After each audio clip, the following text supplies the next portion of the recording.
An balimaw a y'a fɔ tare Agri-Sup Bamako min ye sanayɛlɛ kalanso ye sɛnɛ baganmara ale ni jɛgɛmɔ ni vétérinaire k'an ka jamana kɔnɔ a siɲɛ fɔlɔ nin y'o dayɛlɛtɔ ye Bamakɔkaw fɛ yen École supérieure privée des sciences et techniques agricoles Sotiba Bamako yan min ye maa min b'a fɛ sa ka kalan kɛ sɛnɛko ta nasira fɛ baganmara jɛgɛmɔ vétérinaire ani sɛnɛ ta sira bɛɛ lajɛlen fɛ i wasa don Agri-Sup la u n'u ka système LMD ni maa min b'a fɛ ka DUT kɛ sa ka ɲɛsin reproduction animale incinération artificielle animale ma i bɛ se ka taa ye minnu fana b'a fɛ ka licence kɛ en médecine vétérinaire olu fana bɛ se ka taa ye min ye DUT reproduction animale ale ni incinération artificielle animale o bɛɛ lajɛlen kalan bɛ kɛ Agri-Sup la Bamako tɔgɔ sɛbɛnw olu bɛ daminɛ min ye novembre kalo tile 10 ye ka taa bila sa fo min ye kalanta olu waatiw la maa minnu mana yen sugandi i kɔni b'a dɔn i bɛ wasa sɔrɔ sabula min ye baganmara jɛgɛmɔ ka taa se vétérinaire baaraw ma o bɛɛ lajɛlen bɛ kɛ yen tɔgɔ sɛbɛn saraw sa olu ni tɔgɔ sɛbɛn ko ni sɛbɛn fɛn fɛn bɛ k'a la i bɛ se ka weleli kɛ nɛgɛjuru sira la min ye 74 98 74 47 74 98 74 47 min ye Agri-Sup Bamako ye a bɛ Bamakɔkaw fɛ yan kɛrɛnkɛrɛnnenya la Sotiba Stade Malien ale ka ndolati kɛrɛ kɛrɛfɛ n'aw taara ye don o don k'aw bisimila ka ɲɛ Jules Jean B Kone vétérinaire don wa min ye kalanso in ye a tigi ye ale yɛrɛ ye a y'aw boli joona sabula min ye kalanyɔrɔ in ye a kalanso a hakɛw dɔnnen don yaasa aw ka se k'aw denw tɔgɔ sɛbɛn joona u ka kɛ an ma jigisigi ye. Dugukɔnɔna sigida dɔ la bɛɛ b'i ci la nka baara o baara kɔfɛ laɲini dɔ bɛ yen laɲini min bɛ kɔlɔsili walima bololabila ko fɔ Fatu filɛ nin ye a bɛ baara kɛ BTP de la a ye baara kura dɔ boloda k'a sɔrɔ a ma ko fɔ EDM mɔgɔw ye o nana ni mun ye kuranfili dɔ tigɛra sigida kelen bɛɛ bilala dibi la Fatu ta ye bololatigɛ dan ye wa a dan ma diya mɔgɔ si la nin ye Mamadu ye taxibolila don k'a to mɔbilibolila a ye kuran poto dɔ gosi k'a kari a ma boli wa a ye EDMSA ka centre d'appel wele a ka nin kɛwale ɲuman in b'a to ka sara wɛrɛ tɛna bɔ a la Mamadu ye fasoden ɲuman ye wa a jan bɛ bɛɛ ka lakana la nka bɛɛ tɛ nin hakilina ɲuman in sɔrɔ Isa filɛ nin ye a bi ka kɛ komi a bi baara dɔ la k'a sɔrɔ a bɛ ka kofere électrique fil de bɔ ka t'u feere kuranko la fɛn bɛ jate kan ka minɛ an kana kɛ Fatu ni Isa ɲɔgɔn ye an ka kɛ i komi Mamadu n'aw bɛ fɛ ka dingɛsen baaraw kɛ aw bɛ EDMSA ka servisiw wele walasa aw kana tiɲɛni don dugu jukɔrɔ filiw la fasodenw aw kana ɲina ka dantɛmɛwalew kofɔ kuranko ta fan na aw bɛ weleli kɛ 36 077 la walima agence EDMSA mun ka surun aw la. L'autorité de protection des données à caractère personnel poursuit sa mission d'information et d'accompagnement des usagers. Cette fois-ci, c'est au cœur du grand marché de Bamako que l'APDP mène une vaste campagne de sensibilisation. L'objectif est clair, informer, sensibiliser et accompagner les commerçants et les entrepreneurs s'y trouvant dans l'accomplissement de leurs formalités déclaratives devant l'APDP. Au-delà de l'accompagnement, l'APDP assiste également les responsables de traitement dans le paiement des frais de dossiers liés aux formalités déclaratives. Ces paiements au marché se font désormais de manière simple et sécurisée via la plateforme électronique Trésor Pay, le moyen de paiement sécurisé de l'État conformément à la vision de plusieurs autorités du pays. L'APDP tient à rassurer la population. Les missionnaires sont facilement identifiables grâce à leur gilet, leur badge avec un ordre de mission officiel. Tous les paiements se font exclusivement de manière électronique et donnent lieu à un reçu en bonne et due forme. Par cette initiative, l'APDP réaffirme son engagement à rapprocher ses services des citoyens, à promouvoir la transparence et à garantir une meilleure protection des données personnelles au Mali.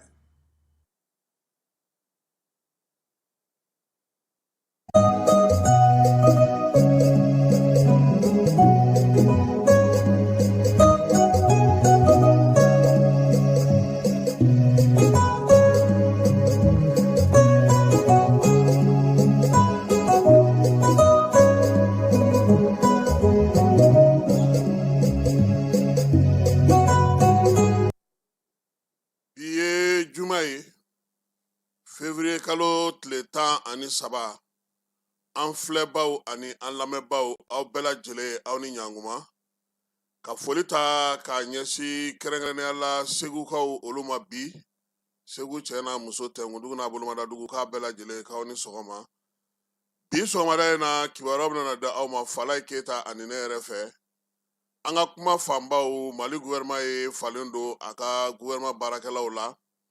yɛlɛma min don ministre d'État jɔyɔrɔ o sababu a kɔnɔna na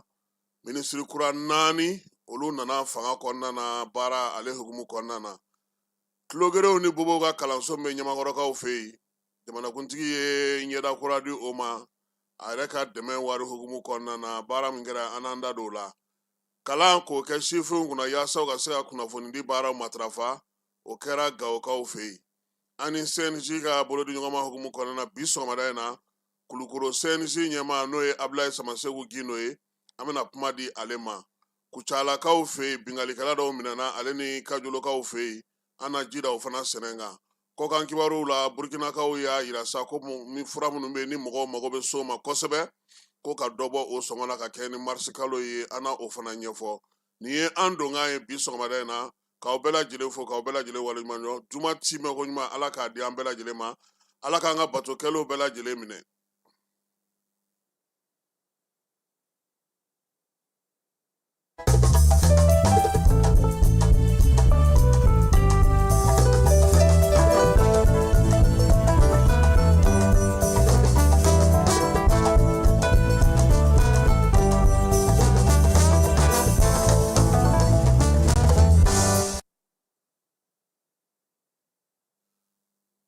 Falaye ka foli kurakuraya an filɛbaw n'an lamɛnbaw bɛɛ lajɛlen ye bamananw ko maa ti se ko Ala de bɛ se wa Falaye Ala donni man girin jɔn bɛɛ lajɛlen i da ye i se bi sɔgɔmada in na an bɛ baabu daminɛ ni Mali gouvernement yɛlɛmali ye Falaye an bɛ min fɔ yala an ka don kuma na gouvernement baarakɛcogo gouvernement ka fɛɛrɛ sigicogo gouvernement ka miiriya cogo Falaye a bɛɛ lajɛlen bɛ ka kɛ ni nanzaraw ka fanga maracogo ye anw fɛ yan faramankancogo tɛ nin ye an ka jamana ka dɔnko ko tɛ nin na nanzaralakaw olu minnu ye mara kamabɔli ni fara ɲɔgɔn kan ni u ka fangaw sigicogo kɛ Falaye olu ye min cogo an kunna n'an b'a fɔ ko constitution o bɛ wolo minnu na o baaraw kɛcogo de ye nin ye nin ni an ka laadaw taw tɛ kelen ye o de la fɛn caman bɛ fɔ a kɔrɔ dɔɔni yɛrɛ ka se k'a lakali ka ɲɛ kosɛbɛ a ma nɔgɔn an ka kanw na gouvernement ko a falenna min ye ministre 3 ye olu kɛra ministre d'État ye an n'an da don o la k'o ɲɛfɔ ministre 4 kura Falaye olu donna gouvernement kɔnɔna na yɛlɛma in ye tali kɛ ka ɲɛsin ministre so minnu ma sa o ye mara kamabɔli o ministre so ye sɛnɛ ministre so min ye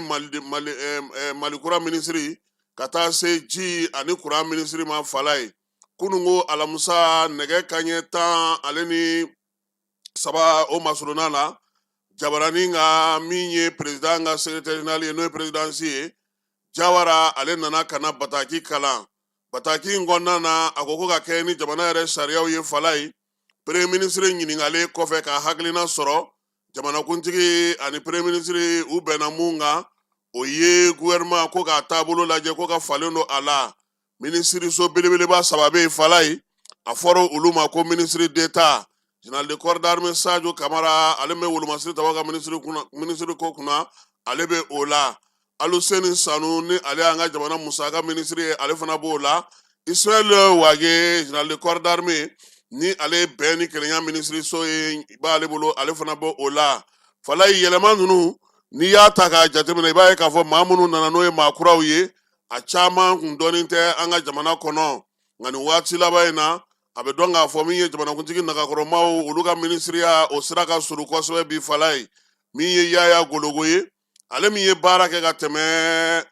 minisiriso kɔnɔna na n'o bɛ an ka jamana yɛrɛ baarakɛlaw ka musaka ko n'u ka ko bɛɛ lajɛlen sigi sen kan ni calatigɛ jɛkulu n'a b'a fɔ olu ma ko institution olu ni fanga cɛ o baara a ye yen secrétaire général kɛ nka tɛ ka taa se fo waati min na danaya tara ka d'a kan k'a kɛ minisiri ye Falaye a tun bɛ jamanakuntigi o nagakɔrɔla la baara la Yaya Gologo maa tɛ min dogolen don sabula ale kɔni politiki a y'a min sin fɛ koyi sabula Mamadu Gologo n'o ye Modibo Tile o maa mafalenba ye fa n'o ye Mamadu Elbesiri Gologo ye Falaye ale yɛrɛ ye minisiriya kɛ Modibo Tile la koyi kunnafonidi minisiri a y'o kɛ gafe sɛbɛn fo ka taa s'a ka fatuli ma a ye gafe sɛbɛn kɛ fo ka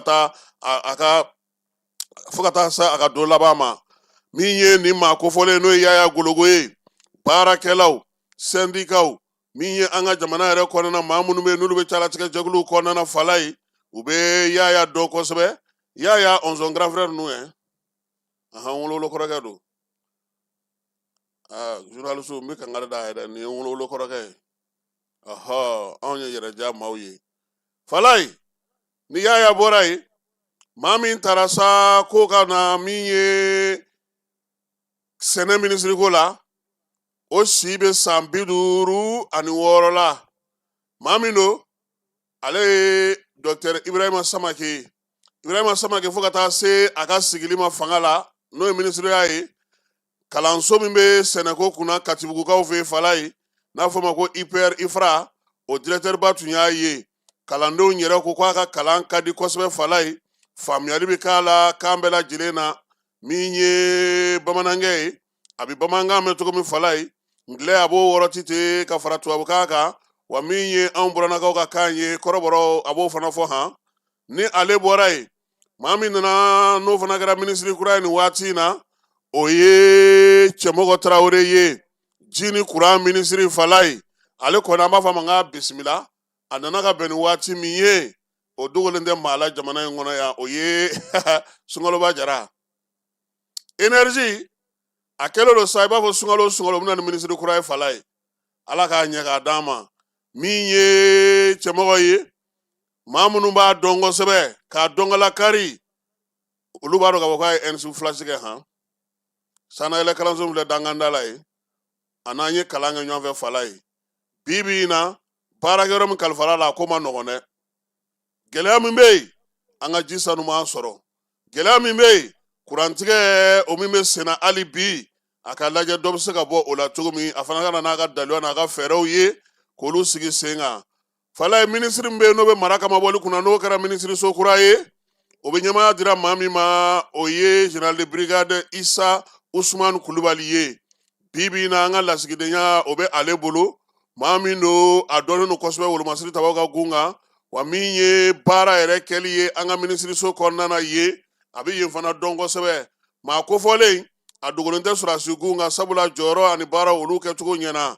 Asimi ye ni yɛlɛma min donni ye Falaye i b'a ye k'a fɔ min ye gouvernement kura in kɔnɔna na général de division Ablaye Mayiga n'o y'a sɔrɔ fɔlɔ ale ka minisiriso hukumu kɔnɔna Falaye a tun ye premier ministre ye fanga ka kumalasela tun don min ye administration territoriale n'o ye mara kama bɔli ye o bɔra ale bolo minisiri kuraw de nana Falaye olu fana minisiriw bilama olu fana ye minisiriw ye minnu ye minisiri d'État ye général Ablaye Mayiga Falaye nin waati laban in na bɛɛ lajɛlen y'a ye k'a fɔ min ye premier ministre baara ye a dara wuli ka bon a wuli ka jɔ ka ca min ye ko o ni administration territoriale to ɲɔgɔn fɛ baara nɔgɔn tɛ jamana ɲɛmaaw ye dɔ b'a ka baara la nka o waati kelen na Falaye minisiri mun bɛ yen n'a bɛ fɔ o ma ko ministre d'État o kɛra 3 ye o kɔrɔ ye di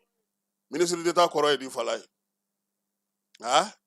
y'o de f'i ye n ko anw ka fɛn dɛ tubabu ka fɛn don ministre d'État kɔrɔ ye min ye Falaye ministre min don tubabu b'a ta cogoya minnu na min'o f'i ɲɛna i bɛ taa sɔrɔ sa fanga ŋwaradaba kwalenba ye e ye ani bɛnna kan i ka don gouvernement kɔnɔ yaasa i kana degun i kana gɛlɛya sɔrɔ i ka baara la a bɛ fɔ ko premier ministre o y'i ka ɲɛmaa ye nka ni fɛn min y'i kamana guwa i yɛrɛ ni président bɛ se k'o ta ɲɔgɔn da tubabu y'a sigi n'o miirira ye i bɛ se ka kɛ fana a bɛɛ lajɛlen bɛ parti politique kelen na dɛ fala ye dɔ ka girin ni dɔ ye o e mana kɛ fala ye ministre ye gouvernement na ni ne kɛra premier ministre ye ne dun b'a dɔn tɔn kɔnɔna na e fanga ka bon a bɛ fɔ e fana ma ko an ka tɔn yamaruyara a ka karisa jamanakuntigi komi anw de bɛ fanga la parti politique ko hukumu kɔnɔna don fala ye i bɛ kɛ ministre d'État ye sabula tɔn kɔnɔ e ka girin ni premier ministre ye yaasa ko dɔw kana ferege i ni président b'a ta ɲɔgɔn na directement kɔrɔ sa ko ministre d'État minnu filɛ nin y'an bolo n'o ye général de corps d'armée Sadio Kamara ye Wolomasiri Tabaw ka ministre n'o ye Ismaël Wage ye n'o ye Alseni Sanu ye fala ye olu bɛ se ka directement kɛ ni Asimi ye han a bɛ se ka sara fɛn na tuguni nka nanzaraw ka sira fana fɛ fala ye kunungo n y'o de f'i ɲɛna n ko n'i ye gouvernement ta ye k'a daminɛ numéro 1 na ka na se numéro 29 ma n ko kɔrɔ de bɛ a la ni lajɛw bɛ yen sisan ministre bɛ sigi kɛnɛw mana sigi fɛnw mana sigi sen ka fala ye ministre bɛɛ tɛ se ka gɛrɛ président na dɛ ni premier ministre bɛ yen o sigi cogo o bɛ se ka gun président na ka taa a kini yanfan fɛ a yɛrɛ ka maaw bɛ sɔrɔ ka na walima ni ministre min ka baara bɛ o bɛ na nka n'a taara lajɛw la premier ministre mana sigi i ɲɛ bɛ liste min na dɛ Sadio tɛ den ye wa Sadio de bɛ kɛ den ye tɔw bɛ sɔrɔ ka na fo ka taa se 29nan o jɔyɔrɔ ma a bɛ sigi ten de o de la liste kɛkun ka bon protocolairement n'u ye ɲɔgɔn sɔrɔ fana lajɛw kɛnɛ kan min kan ka jɔ min ɲɛ o bɛ dɔn o dɔnnen don sabula liste ye o yira ka ban nin bɛɛ ye tubabu ka baarakɛcogo ye fala ye n'o tɛ ne ka funfin jate la bagan mara ani sɛnɛ o man ka kɛ kɔfɛ ministre ye dɛ fala ye anw ka jamana ye bagan mara jamana ye an ka jamana ye jɛgɛmɔ jamana ye an ka jamana ye sɛnɛkɛ jamana ye nka n'i ye gouvernement ta k'a lajɛ fala ye liste kɛcogo la u tɛ premier ye u tɛ deuxième ye nka n y'a f'i ɲɛna n ko tubabu ka baarakɛcogo don n'an bɔra o la fala ye administration territoriale dira maa min ma n'o ye Kulubalikɛ ye Isa Usumani Kulubali ale de tun ye waati jan na min ye an ka jamana kɔnɔna na yan ko ɲɛnabɔliw caman a y'olu sigi sen kan ka se ka baara kɛ fo ka taa se a ka lasigidenya ma turikikaw olu fɛ yen bi bi in na ale kɔni sigili o b'a yira sa k'a fɔ min ye général Abdulaye Mayiga ale ka administration territoriale baara o banna fala y'o fana kɛrɛfɛ Yaya Gologo min taara ka kɛ ministre ye min bɛ jamana ni bɛrɛbɛrɛli tɔn faso ka calatigɛ jɛkulu k'olu ko ɲɛnabɔ ani refondation ko o fana ye maa ye maa min dogolen tɛ Bakari Tarawele courant ni ji ministre ale bilara maa min nɔ na sa o ye Boubacar Jani n'an b'a fɔ ma Mao o kɔni o de tun ye courant ministre ye Daniel Simon Kelema n'ale tun ye sɛnɛ ministre ye fala ye ale nɔrɔ bilara maa min fɛ sa o ye Ibrahima Samake IPR IFRA o directeur ye ale ye n'i ye gouvernement yɛrɛ bɛɛ lajɛlen ta k'a jateminɛ fala ye i b'a ye k'a fɔ nin waati in na ministre ye maa 28 ye ni premier ministre fara ka bɛ kɛ maa 29 ye an dun ka jamana kɔnɔ yan lajɛw kɛra ka lasigiw kɛ k'a yira k'a fɔ ko gouvernement cayalen a kana tɛmɛ nin hakɛ in kan han sabula 30 de fɔra 25 o de ye laɲini ye o de la samɛfoli senfɛ cour constitutionnelle maa min tun bɛ yen n'o y'u ka doyen ye Bayila Ba n'ale ye cour constitutionnelle ka samɛfoli kɛ a y'a ɲini ɲɛmɔgɔw fɛ fala ye sariyaw bɛ mun fɔ baaraw ka kɛ n'o ye sariyaw ko cogo min baaraw ka kɛ n'o ye baara minnu bɛ yen n'olu kan ka dafa sariya sunba kura fɛ n'o ye a lawaleyali sariyaw ye n'an b'a fɔ ma ko d'application ko ka olu bɛɛ lajɛlen sigi sen kelen kan a kɛkun ye mun ye n'an ma ɲɛ ko an bɛ taa nanzaraw ka maracogo de fɛ fala ye u ye min fɔ an ka bɔ o sira fɛ o ma tɛmɛ ka bɔ yen n'i ye général d'armée général de division Ablaye Mayiga lajɛ fala ye administration territoriale kɔnɔna na baara belebelebaw olu sera ka kɛ a ka waati kɔnɔna na min ye carte d'identité biométrique ye ka taa sara wolosɛbɛnw kan sariya sunba kura k'o sigi mara kama bɔli sɛbɛnw min ye région ye k'olu kɛ région kuraw k'olu sigi sen kan parti politiques cili ka taa se jɛkuluba minnu bɛ ani baɲumankɛtɔw k'olu bɛɛ lajɛlen bɔ yen Ablaye ye nin baara kɛ Fala ye min ye Ablaye Mayiga ye ni bɛɛ lajɛlen b'a wele ko je le répète o sɔrɔla mun fɛ a ka laseli gouvernement ka porte-parole la Fala ye a y'o baara fana kɛ bi na min ye premier ministre ya jɔyɔrɔ ye ale ka se ka o kɛ ka tila ka nin baara ninnu bɛɛ lajɛlen kɛ Fala ye ɲɛmaaw y'a ye k'a fɔ ko a ka sinsin premier ministre ya baara kan ministre kura 4 ninnu laɲini min bɛna k'u fɛ Fala ye fo conseil des ministres nata jamanakuntigi de bɛna se ka o fɔ an ye kuntilenna ni fɛn jumɛnw bɛ yen olu bɛ se ka sigi sen kan wa n'i ye baaraw bɛɛ lajɛlen ta k'u jateminɛ bi Fala ye i b'a ye k'a fɔ ministre d'état sigili o b'a yira k'a fɔ ko fanga sinsinnen don ka ɲɛsin nin baara kɛyɔrɔ ni nin baara fɔlen ninnu ma don nataw la ni président ye a ka feuille de route kura bɔ Fala ye laɲini minnu b'a kɔnɔna na an na se ka olu dɔn nin waati in na an bɛ se ka dan nin ma nka min ye conseil des ministres nata in fɛn caman bɛna na ɲɛfɔ an bɛ se ka ɲɛfɔli kura k'o la cogo min na ka kɛ ni gouvernement kura sigilen dɔrɔn an bɛ se ka min fɔ ministre d'état ye 3 ye ministre d'état kɔni kɔrɔ ko ni ministre tɔw tɛ kelen ye o ka faamu o ye fɔlɔ ye gouvernement kɔnɔna na ministre kura 4 olu donna a fɔlɔ général de brigade Ousmane Issa Kulibali filanan Yaya Gologo sabanan min ye Ibrahima Samake sɛnɛ ministre 4nan o ye jini kura ministre ye o ye Cɛmɔgɔ Tarawele ye nin ye sɔgɔmada in na an sera ka min sɔrɔ ka fɔ a ye gouvernement kan anw ka faamu la dɛ parce que gouvernement yɛrɛ bɛna tila ka na a ka kuntilenna bɔ Fala ye yɛlɛmaw kɛra kun jumɛn na mun na nin kɛra yan'o cɛ anw ye min faamu o de ye nin ye bi sɔgɔmada in na. Dugutigi ni wari dafara e passe d'a kan ka sira di ne ma. Sunkalo e kunkolo a tɛ dugu wari ko o d'i ma fo dugu ani dugu dun wari t'a de. O kɔni kuma t'a la sa e ka sama mɔnɛ to yen i yɛrɛ ta. Sita Sidi ka numéro filɛ nin wari ci.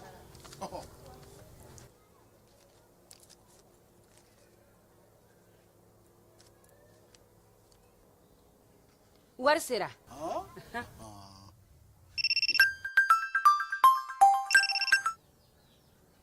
Allo i ye wari sɔrɔ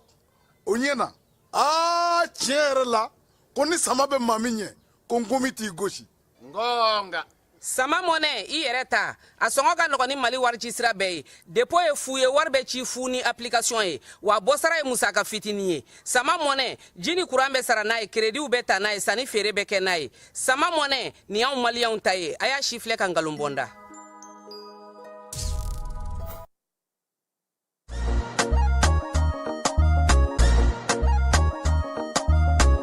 aw bisimila hôtel Lafiya la n'i ko hôtel Lafiya wulikajɔw bolodalen don walasa aw bɛ se ka lafiya sɔrɔ cogo min na ani hakilisigi aw ka séjour la anw fɛ Mopti yan kɛrɛnkɛrɛnnenya la Mopti Sevare ka kɛ ni kurantigɛtigɛ ye min ye hôtel Lafiya Sevare ale ye wulikajɔw boloda ka se ka min ye awa fɛɛrɛ kɛrɛnkɛrɛnnen dɔw ta walasa aw bɛ se ka lafiya sɔrɔ cogo min na aw ka séjour la hôtel kɔnɔna na n'o ye ka panneau solaire installé min ye kurantigɛtigɛ o degun aw kana o ye séjour la l'hôtel yɛrɛ kɔnɔna na réservation ka kɛ kɛrɛnkɛrɛn sɔgɔma an bɛ taa grève la wa dɔw grève yɛrɛ ɲininkali bɛ kɛ k'a dɔn k'a fɔ jɔn yɛrɛ nin bolofara maaw ka lafasajɛkulu ye o bɛ gɛlɛya fasunko ko min y'ale kamana guwa Fala ye kalo tile 25 ko maaw b'u jɔ cayi k'u ka sara ma kɛ ko ka baara bila sababu kɛ o ye k'a sɔrɔ ni maa ma kuma u ma ɲininkali kɛ o la sa min ye école karamɔgɔw ye a ko cayara olu de fɛ yen kosɛbɛ Fala ye syndicat min bɛ école karamɔgɔw ka ko kunna n'o ye synergie ye o kuma lasela studio tamani maaw ye kuma di ale ma n'o ye Ousmane Almudu ye Ousmane Almudu ko nin baara bila ninnu bɛɛ lajɛlen dulonnen don sarako de la koyi ko a nana kɛ ko sabula ko sara yɛrɛ a kan ka na waati min na a tɛna o waati la maaw dun ka musaka n'u ka taa ni ka segu bɛɛ lajɛlen dulonnen don sara la juru de bɛ ta k'o la sa ko u ye o kɛ minisiri min yɛrɛ bɛ kalanko kunna Almudu ko k'u n'o ye ɲɔgɔn ye ka nin kuma ninnu fɔ ka fɛɛrɛw sigi sen kan ko yaasa min ye sara kɛli retard la n'a ma k'a kuma na k'o bɛ se ka bɔ yen cogo min a y'a yira fana k'a fɔ k'u ka lajɛw senfɛ o ni minisiri min bɛ kalanko kunna k'u ye fɛɛrɛ kɛrɛnkɛrɛnnenw sigi sen kan fɛɛrɛ minnu bɛ yen bi n'olu sera ka lawaleya o b'a to an bɛ bɔ nin gɛlɛya in kɔnɔna na min ye Usman Alimudu ye a ko a kɔni b'a ɲini u ka lafasajɛkulu bɛɛ lajɛlen bolofaraw fɛ Falaye minisiri ye sɛbɛn mun fɔ o k'a bato han sabula sariya don yaasa mankanw ale ni grève banbaliw bɛ se ka dabila cogo min. Kunnafonidigo hukumu kɔnɔna na denmisɛnnin 500 kalan bɛ ka kɛ olu kunna u bɛ se ka kunnafonidi baara matarafa cogo min baara kunfɔlɔ sigira Gawokaw fɛ nin février kalo in tile 11 min ye denmisɛnnin 500 ɲɔgɔnna olu nana ka bɔ Gawo bolofaraw bɛɛ lajɛlen ka kalan k'olu kunna fu falaki yaasa min ye kunnafonidi ye u bɛ se k'a dɔn cogo min sifinnakaw olu bɛ se k'a faamuya cogo min baara in tɛna da Gawo ma Tumutu b'a la Moti b'a la Kayi ani Sikaso a kɛkun ye min ye sa maaw bɛ se ka kunnafoni sanumanw sɔrɔ cogo di k'olu warankata yaasa fasoden ɲɔgɔnya walew bɛ se ka kɛ Difacom ale ni Actuel Media olu ka baara sigilen ye sen kan Tumutukaw fɛ nin y'a siɲɛ 5 ye sɛnɛkɛlaw tɔgɔla don ni bololamin baarakɛlaw tɔgɔla don ni baara bayɛlɛmalikɛlaw tɔgɔla don o bɛ sigi sen kan k'i min bɛ Tɔnbukutu danganda la n'a bɛ fɔ a ma Kabara Falaye nin kalo in tile 11 ɲɛnajɛ tun bɛ yen koyi dɔgɔkun kelen an y'an ka karayogow bɛɛ cɛ ka na bayɛlɛmalikɛla sɛnɛkɛla mɔnikɛla min ye baganmarala ye bɛɛ lajɛlen nana ni seko ni damayira ye ka na o yira fɛn in kɛkun yɛrɛ ye min ye sa maa minnu bɛ nakɔ baaraw kɛ ka se ka olu senkɔrɔma don togodaw kɔnɔna na min ye minɛn caman nana bayɛlɛmalikɛlaw bolola baarakɛlaw bɛɛ lajɛlen nana kɛnɛ kan ka na n'i ka minɛn ye yaasa kɛnɛ in ale bɛ se ka kɛ cogo min na baara min to sen na fo ni Ala sɔnna a ma sini CNJ Jani ale ni minisiri min bɛ sifinw ka ko kunna Falaye bolodiɲɔgɔnma hukumu kɔnɔna na min ye baabu ye kunungo an y'a di Kayikaw ma bi an bɛ Kulukoro Mɛgɛta kɔnɔna na sifinw ka ɲɛmaa min bɛ yen o tɔgɔ ye ko Abdulaye Samaseku Gindo a ye min sɔrɔ ka fɔ olu ka baara la Kulukorokaw fɛ yen an ka jɛ ka Samaseku Gindo ale lamɛn. Bi n'i ye Kulukoro sifinw ka gɛlɛya ta a fɔlɔfɔlɔ ye baarako ye Kulukoro jeunesse confronté bɛ problème fɔlɔfɔlɔ min ye baarako ye an ka problème filanan ye mun ye o ye fɛnko ye problème d'encadrement et de formation ye an ka gɛlɛya sabanan ye mun ye o ye problème de financement des activités au niveau de la région de Kulukoro bon gɛlɛya naaninan na an bɛ se k'a kuma insécurité ko kan Kulukoro zone dɔw bɛ insécurité fanga bonyanen don kosɛbɛ bon n'i y'a jateminɛ n'i ye CNJ yɛrɛ ka baara ta an bɛ baaraba 3 de kɛ baara 3 in na fɔlɔfɔlɔ ye jumɛn ça c'est l'accompagnement des autorités et des organisations non gouvernementales fɛn fɛn bɛ kɛ Kulukoro région ka ɲɛta kɔnɔna na i b'a ye autorité administrative bɛ danaya da CNJ kan ani autorité décentralisée an b'u accompagner o la n'a bɛ jeunesse concernée an b'o baara ninnu kɛ baara filanan ye plan d'action ye plan d'action de la an bɛ nin gɛlɛya ninnu ta k'u yɛlɛma k'u kɛ activité ye i komi n y'a daminɛ jeunes ka baarako mun na baarako de la fɔlɔfɔlɔ anw bɛ sensibilisation kɛ an bɛ information di jeunesse ka baarako kan an bɛ projet appuyer walasa u bɛ se ka jeunes atteindre minnu yɛrɛ mako bɛ fɛn ninnu u ka baara kɛlen ninnu na anw b'o baara ninnu kɛ o kɔfɛ fɛnɛ n'i ye formation ko problème de formation ni encadrement ko ta anw bɛ baara caman k'a kɔnɔna na an bɛ séance de formation organisée pour la jeunesse et puis an b'u encadrer k'u bila sira ɲumanw kan kosɛbɛ à travers les conseils à travers les actions et puis sabanan ye mun ye n'o ye problématique de financement de la jeunesse jeunesse ka problème de financement ko la an bɛ formation kɛ comment avoir les partenaires et puis an bɛ sensibilisation organiser localité caman kɔnɔna na walasa jeunes bɛ se ka financement sɔrɔ cogoya min na et puis filanan fɛnɛ ye mun ye n'i ye financement sɔrɔ i kan ka gérer cogo di i kan ka tɛmɛ sira minnu fɛ CNJ bɛ nin baara ninnu kɛ bon n da sera baara sabanan ma n'o ye contrôle citoyen ye n'i y'a jateminɛ CNJ bɛ contrôle citoyen kɛ o ye k'a lajɛ fɛn minnu bɛ ka kɛ est ce que a bɛ ka kɛ sariya kɔnɔ wa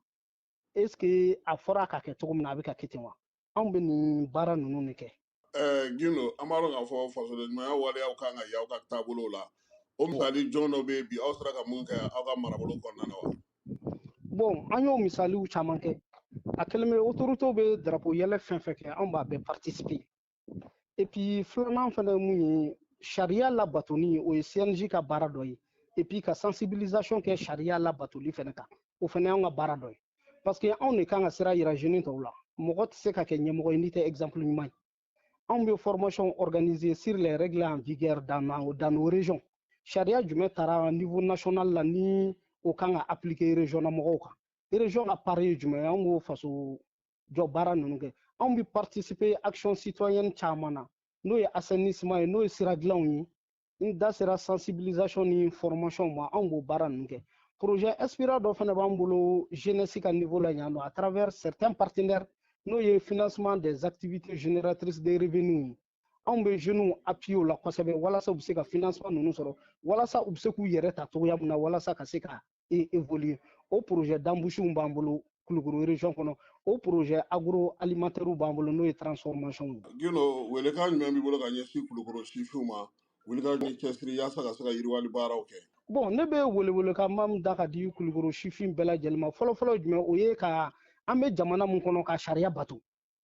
parce que mɔgɔ o mɔgɔ i tɛ sariya bato ɲɛta t'i ka baara la welewele ka da mun bɛ an k'an nin don jamana ka jɔli la jamana ka ɲɛta la ne b'a fɔ kuma bɛɛ gouvernement tɛ se ka tenintigi kelen bila fan bɛɛ fɛ gouvernement tɛ se ka fonctionnaire kelen bila fan bɛɛ mais fan bɛɛ jeune kelen bɛ se ka sɔrɔ yen o de la ni Kulukoro jeunes y'u jɔ u jɔyɔrɔ la Kulukoro gɛlɛya caman bɛ yen fo ka taa Mali gɛlɛya la an bɛ se k'a relever o bɛ se ka kɛ à travers ka kibaruyaw di ka kibaruya ɲumanw di ka sensibilisation kɛ ka ɲɛfɔli kɛ e ye fɛn ɲuman minnu faamuya k'a ɲɛfɔ i ɲɔgɔnna jeunes ɲɛna k'a ɲɛfɔ mɔgɔkɔrɔbaw ɲɛna sabanan ye jumɛn ye o de ka gɛlɛn n'a bɛɛ o ye mobilisation ye i kana da ɲɛfɔli ma i kana da sensibilisation ma e yɛrɛ ka kɛ misaliya ye Kulukoro région ka jɔli la o ni jamana ka jɔli la. Ayiwa n'an bɔra CNG la Kulukoro an bɛ to Kulukoro fala ye maa min bangena Kulukorokaw fɛ yen sango n'o ye san 2025 ye maa 2,600 Kulukoro kɛrɛnkɛrɛnnenya la a marabolo kɔnɔna na min ye bangetaw ye sa ka bɛn n'u ka sango ye u y'a yira sa k'a fɔ ko 2,665 o de ye maa bangeta ye musomanw olu ye 1,450 ye min ye sɛbɛn bɔra maa minnu bɛ wolosɛbɛn dilan kɛ mairie ale hukumu kɔnɔna na u y'a yira fana k'a fɔ ko min ye maa fatuta kɛra maa 114 ye maa 42 muso ye 42 ye bolo di ɲɔgɔnma hukumu kɔnɔna na ni ka se ka faamuya sigi sen kan Motikaw fɛ yen sariya so min bɛ yen n'o ye tribunal de grande instance ye ale y'a ka daw yɛlɛ kunun ko yaasa ka se ka baro sigi kɛ ni dugudenw ye hakilina in kɛ kun ye min ye fasoden ya waleya bɛ se ka kɛ cogo min na kiiri ale la dɔnniko sira fɛ baara in ta kun ye o ye basigi ni lafiya ni cɛfɔ ni kamɛ bɛ se ka don cogo min na waleya in bɛ tali kɛ fɛɛrɛ kɛrɛnkɛrɛnnen min sigilen don sen kan cɛncɛn fo ka jamanaw la ka sariya ɲɛfɔli kɛ kɛrɛnkɛrɛnnenya la jɛkulu min sigilen don sen kan sa n'o ye international development organisation IDLO olu de ye fɛɛrɛ sigi ale kɛ o b'an lataa Kucalakaw fɛ yen dugudenw olu n'u bolominɛw lakanani hukumu kɔnɔna na Kulukorokaw ka Kajolokaw olu ka commissaire n'o ye Kajolo commissaire de police ye n'o ye commissaire principal de police Fode Kiyabu ye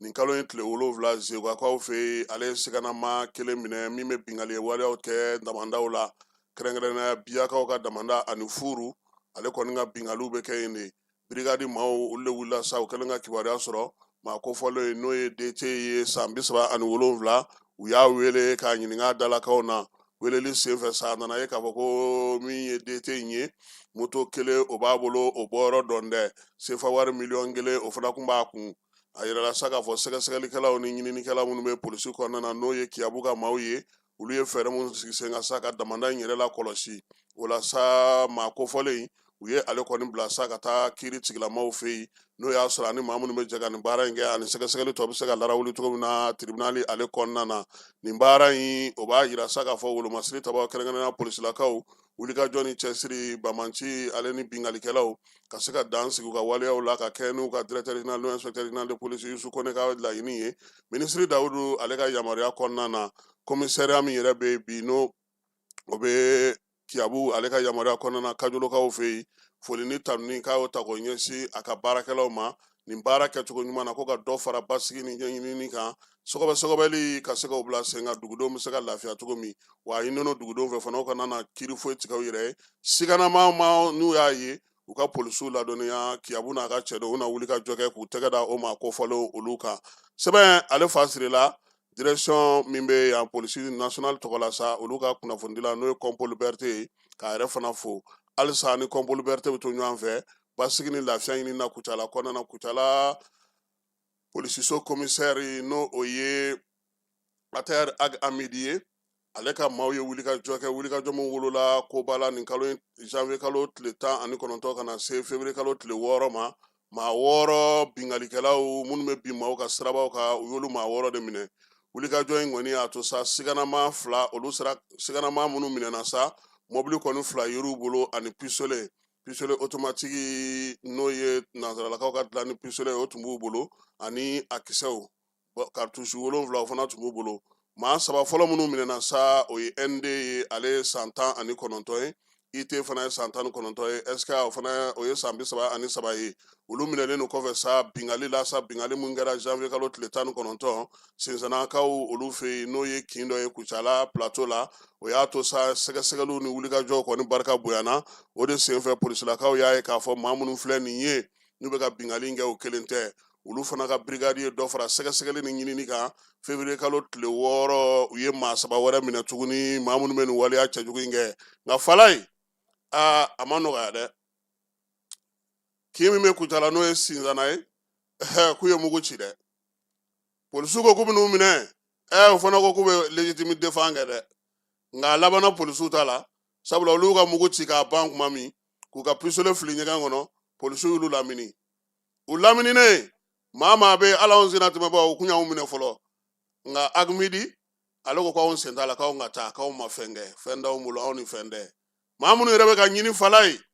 olu u ye juru k'olu kan k'u cɛ ka taa n'u ye polisiso la maa mun minɛna sa o ye BD ye ale bɛ ka nager dɔɔnin dɛ 46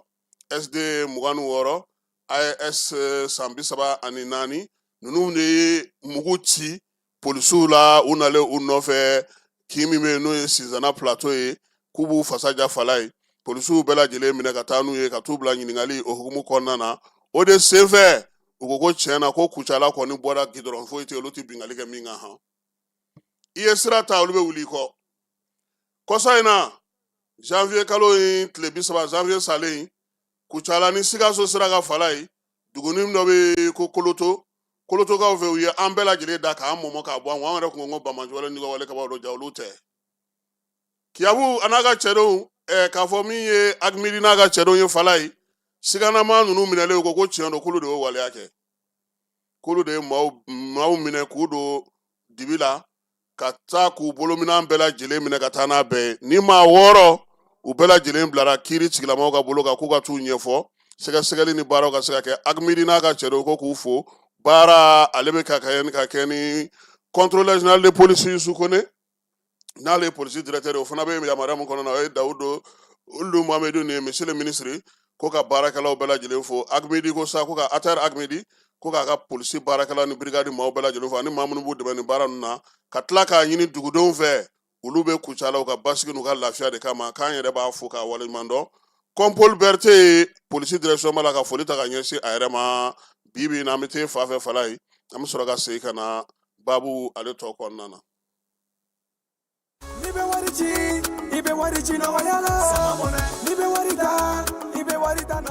Sama mɔnɛ bi maliyɛnw jɔrɔna ko n'u hamina ko dɔn o de la sama mɔnɛ ma fɛn fara a ka wari cili musakaw kan wa a ka nɔgɔn ni Mali wari ci siraw bɛɛ ye a ma da aw ma dɛ sama mɔnɛ bi dɔ fara aw de kunna wari kan ni wari bonisi ye awɔ ni wari bonisi ye kɔni aw ka sanni kɛ aw kɛ ni sama mɔnɛ application ye aw bɛ wari sɔrɔ aw ka compte bonisi la ka daminɛ crédit la abonnement télé fo ka taa se courant ni ji sarali ma aw bɛ bonisi sɔrɔ nin bɛɛ la n'a ka bonisi buguna dɔrɔn aw bɛ se k'a yɛlɛma aw ka sama mɔnɛ compte la ka sanni wɛrɛ kɛ n'a ye walima ka taa wari jɛ bɔ an ka lasigiden dɔ fɛ yen aw ye mɔnɛ bɔ aw yɛrɛ la a k'a si filɛ sisan ni sama mɔnɛ application téléchargeli ye Play Store walima App Store kan ka sɔrɔ k'aw tɔgɔ sɛbɛn ni sama mɔnɛ ye aw de kunna wari bɛ augmenter sama mɔnɛ i yɛrɛ ta awɔ i yɛrɛ ta ni i yɛrɛ ta ye Falaye an bɛ taa ɲamakɔrɔkaw fɛ yen seconde cycle kura o dira Bobo ni tulogerenw ka kalanso ma Falaye min ye jamanakuntigi ye ale ka baara hukumu kɔnɔna na février kalo tile 12 kunungo kalanso kura o kurumo karila kalanso min ye jigiya kalanso ye ɲamakɔrɔkaw fɛ yen denmisɛnnin minnu bɛ sa ni olu kɔni tɛ mɛnli kɛ ani n'u tɛ se ka kuma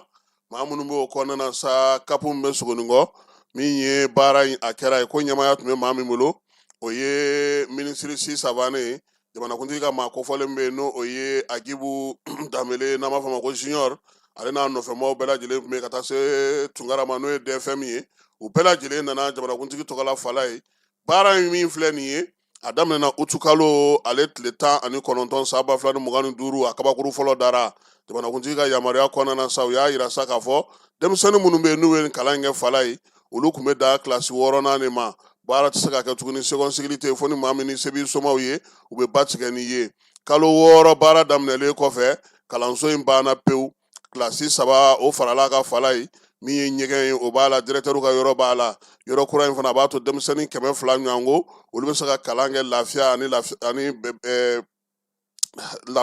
lafiya o hɔrɔn na kalanso in n'o ye jigiya kalanso in ɲamakɔrɔkaw fɛ yen fo kana se nin waati ma premier cycle dɔrɔn de tun b'a kɔnɔna na wa fana kilasi ninnu ka tila k'u dilan k'u ɲɛ ka se k'u kɛ kalandenw bɛ se ka kalan k'a kɔnɔna na cogo min na n'o tɛ caman tun bɛ yen n'olu kɔni ka premier cycle banna olu tun b'a fɔ k'olu ka kalan bannen o ye se tɛ minnu ye o kun y'olu ka kalan bannen ye tɔ minnu bɛ yen n'olu bɛ se ka ba tigɛ olu tun bɛ taa hippodrome-kaw fɛ yen Agibu Danbele junior a ko nin baara mun filɛ nin ni jamanakuntigi b'a kɛ a kɛ kun ye ka ɲɛsin maaw ma maa minnu bɛ yen ni se tɛ u ye k'olu dɛmɛ u bɛ se k'u ka kalan kɛ cogo min na denmisɛnninnakaw u kana kalan bila fewu ka se ka kalan kɛ kapu min ye kin ye n'o ye Sogonikɔ kin ye o dugutigi n'o ye Moribo Kulubali ye a y'a ka nisɔndiya jira ka foli ni tanuni ta ka ɲɛsin jamanakuntigi ma baara mun bɛ ka kɛ nin ye ko nin ye olu ka laɲiniba ye ko ŋɔniba o de bɔra olu sen na nin waati in na kapu directeur n'o ye Salifu Bubakari Kulubali ye ale yɛrɛ fana ye foli tanuni ta ka ɲɛsin nin kalanso kura ninnu sɔrɔli ma wa k'a tɛ se ka fɔ ka tɛmɛ nin kan nin ye kɛnɛ olu bolo kɛnɛ min na to sa u n'aw cɛsiri k'u jija minisiri si sabanan n'ale ye kalan minisiri ye président ka nin miiriya in fola a ko nin ye ɲinan san n'o ye kalan ani seko ni dɔnko san ye ko nin y'a daminɛ cogo ɲuman ye Fala ye sabula baara minnu bɛna na k'a kɔnɔna na o ye jamanakuntigi yɛrɛ miirina minnu ta kalanko denmisɛnw bɛ se ka kɛ hakilisigi ni basigi na ni yɔrɔ kɛnɛnenw kɔnɔna na cogo min na ko ni nin nana yɔrɔ sugu nana jɔ ko b'olu dɛmɛ u ka baara la kosɛbɛ min ye karamɔgɔ ye a b'olu fana dɛmɛ sabula olu yɛrɛ ka ni lafiya yɔrɔ bɛ a la min ye denmisɛnninw ta bɛ a la fo ka taa se sifinw olu u ka ɲɛgɛnw olu bɛɛ lajɛlen ma a la maa minnu yɛrɛ bɛ yen n'olu bɛ kalanko yɛrɛ kunna Fala ye u ko nin kilasi ninnu fɛrɛlen don cogo min ye fenɛtiriw fɛrɛlen don ka tila ka taabolobanw k'a kɔnɔ k'o bɛna n'a to ko baara bɛna ɲɛ taaboloban yɛrɛ n'o ye ekɔlidenba ye Fala ye o 90 o b'a kɔnɔ min ye kalan bɛ se ka kɛ ni minɛn minnu ye olu b'a kɔnɔ ekɔli karamɔgɔw fana ka yɔrɔw b'a kɔnɔ min ye sanuya yɔrɔw ye olu fana bɛɛ lajɛlen kɛlen don min ye baara ye a kun jɛra ni min ye sa o ye ka yirido k'ale tigɛ ka foli ni tanuni ta ka ɲɛsin général d'armée Asimi ma hakili to de la sendaw ni fandaw ni jigindaw na kuma tɛ sunkalo daminɛ in yɛrɛ la Fala ye baara min bɛ ka kɛ an b'a ɲini u fɛ a ka cari maa caman ka se k'a sɔrɔ ka bɔ jamanakuntigi ale ka lahɔrɔma o kɔnɔna na Fala ye kamiyɔnbatigiw u ye sira ta han Kayi Diboli kunun na sini ko bingali in kɛlen kɔfɛ sa sukoyaw kɛlen laɲini kɛlen u fɛ fana k'a yira sa k'a fɔ k'u tun bɛ degun kɔnɔna ko f'u tɔɲɔgɔn minnu su bɛ yen ko ka t'u ta ka na Fala ye suturali bannen min ye transporteur ye u ye baara ale daminɛ o b'an lataa sa kɔkan kibaruyaw la Fala ye kɔkan kibaruyaw la an bɛ taa Burkina Fasokaw fɛ yen Burkina gouvernement kunun ko conseil des ministres la ale ko fura minnu bɛ yen n'olu bɛ san kosɛbɛ Burkinakaw fɛ yen ko k'a lajɛ ani fura minnu ni baara bɛ kɛ n'olu ye kosɛbɛ dɔgɔtɔrɔso kɔnɔna na ko k'a daminɛ mars kalo nata in na san 2026 ko ka dɔ bɔ olu sɔngɔ la 100 sarada la 53 o bɛna na bɔ fɛnw na a b'a fɔ min ma ko injectable min ye minnu bɛ yen n'o ye comprimés ye 100 sarada la 67 bɛna na bɔ olu la fɛn minnu bɛ yen fana n'olu bɛ baara dɔgɔtɔrɔlakaw bɛ baara kɛ n'o ye olu bɛ se ka taa se 100 sarala 20 bɛ bɔ olu la sirow fana bɛ o la Fala ye sefa wari miliyari 3 n'a kunkanfɛn Burkina bɛna na o de don yaasa ka se ka dɛmɛ ta ka ɲɛsin nin fura ninnu ma maaninfin bɛ se ka lafiya cogo min Burkinakaw fɛ yen fana Fala ye u y'a yira sa k'a fɔ conseil des ministres senfɛ cakɛda fɛn fɛn bɛ Burkina kɔnɔna na bi n'i ka san musaka tɔnɔ mana tɛmɛ miliyari 5 ka Fala ye k'a ɲininen n'o fɛ sa san 3 laban in na n'i ka sɔrɔw ani ka tɔnɔ n'o o bɛ taa se miliyari 5 ma a ɲininen n'o fɛ i ka jabala dilan i yɛrɛ la Burkina kɔnɔ entreprise o entreprise k'i bɛ Burkina i ye san 3 sɔrɔ yen i tɛ kɛ luwanse la tuguni dɛ ahan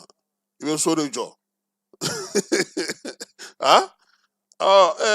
nka ti a ko de tɛ se ka ɲɛdɔn n'an bɔra an bɛ taa Niger min ye Bazoum denkɛ n'o Salim Bazoum ye ale ka kiiri fala ye kiiri da jara la koyi kiiritigɛlaw y'a yira sa k'a fɔ ko a labilara pewu min ye tribunali ko a kun fɔra ko a bɛ bingali walew kɛ min ye bamanci walew kɛbaaw k'a bɛ olu kɔkɔrɔma don nka daluya foyi ma sɔrɔ min bɛ se ka o sɛbɛntiya kiiritigilamaw bolo u y'a yira k'a fɔ ko daluya kɔni tɛ yen min ye Salim Bazoum ye n'o ye Bazoum denkɛ ye ko k'a bila ka t'u ka so Senegalikaw fɛ yen maa minnu bɛ Université Cheikh Anta Diop kɔnɔna na n'olu bɛ kalanko ɲɛnɛbɔli baaraw kɛ ka kɛ ni ntɛnɛndon mankan tɛmɛnen ni kalanden kelen sara la fala ye u y'a yira sa ko kalandenw ka tɔnjɛkulu minnu bɛ yen k'u bɛna k'u y'u ka baaraw dulon fɔlɔ han maa minnu fɛn fɛn bɛ yen n'o ye Amicale des étudiants ye Dakar Université Cheikh Anta Diop kɔnɔna na k'a bɛɛ lajɛlen dulonnen don fɔlɔ yanni hakilisigi ni basigi ka na u ni kalandenw yɛrɛ ka kuma u ka fɛɛrɛ sɔrɔ wa min ye fɛn ye a lawaleli daminɛna nin kalo in tile 11 Togo bɛna na sefa wari miliyari 70 don kuran na yaasa k'a daminɛ san 2026 la sa 100 sarada la 99 kuran bɛ se ka sɔrɔ cogo min musaka in bɛɛ lajɛlen bɛna na bɔ u yɛrɛ ka wakande kɔnɔna na yaasa u ka sigida 317 olu bɛ se ka kuran sɔrɔ cogo min yanni san 2030 cɛ sabula bi fala ye ko sinon bɛ se ka pano sigi kalo 6 kɔnɔna na o ye ni wari b'i bolo ye dɛ aw ka teli o ye dɛrɛkɛtɛma ye Togo ale kɔni y'o fɛɛrɛw sigi sen kan a bɛ se ka kɛ ka ɲɛ cogo min Madagascar kaw kɔni bɛ degunba kɔnɔna na fala ye waati in na sa fiɲɛkolo fanaba ni ji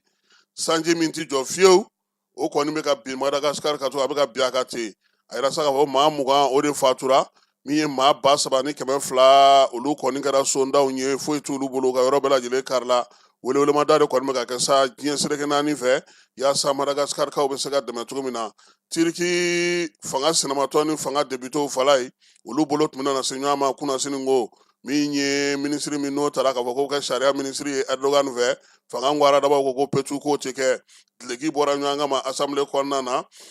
a kuma jijara kosɛbɛ nka min ye fɛn ye a tun bɛ ka b'u ka télévision na directement na u ko k'o tigɛ ka bɔ a la fɔlɔ wɔlɔfɔw ma deli ka chaise ta ɲɔgɔn kan ma de sabula o y'o de yɛrɛ fala ye États-Unis Donald Trump ka maa minnu taara Minneapolis kaw fɛ yen n'o ye Tom Homan ye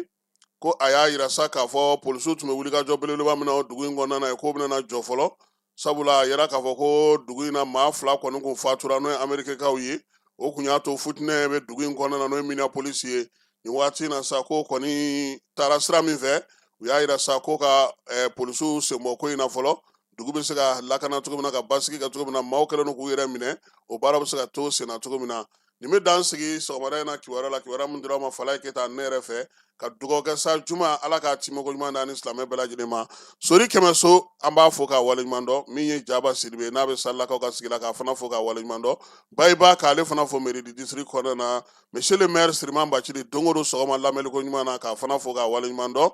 Thierno Umar Asi Jalo le jeune k'an ka foli bɛ s'a ma Amadu Gasama domaine kɔnɔna na min ye ministre Mamudu Kasoge Falaye an b'a fɔ sabula farikolo ɲɛnajɛ min ye magistraw ni journalistes ta ye sini don han a bɔra bi la k'a bila sini na kabini anw ye entraînement daminɛ an y'an ka petit ninnu bila olu ka t'u réchauffer u y'olu ye dɔrɔn u ka entraîneur ko ko an tɛ se ninnu na dɛ ninnu galabo ka kɛnɛ anw tɛ taa o an b'an ka petit ninnu de bila a la nka mɛ ne bɛ ka magistrat dɔ bɛlɛ Falaye n'o kɔni bɛ jouer ne ni n bɛ n ka minɛ n k'a to yen nka komi e ko ten bi ye juma ye fana n y'a to yen n tɛ n kun bɛ k'a ɲini dɛ nin kun y'a dɔgɔ duman de ye o ale ye ne tan fana kun bɛ taa tan Falaye n k'a to yen ayiwa n y'a to yen ala ka waati wɛrɛ yira an na. An ka ɲɔgɔn dɛmɛ ka binŋɛnikɛlaw ni maafalaw ni walijugutigilamaw kɛlɛ a y'anw dɛmɛ an k'aw dɛmɛ ka binŋɛnikɛlaw ni maafalaw ni walijugutigilamaw kɛlɛ n'a ye kunnafoni sɔrɔ binŋɛnikɛlaw ni maafalaw ni walijugutigilamaw kan a ye nɛgɛjuru ci dɛmɛso la nɛgɛjuru sira fɛ wari tɛ sara min na 80 00 11 20 walima 80 00 11 22 walima 98 17 36 75 ngo 98 17 36 45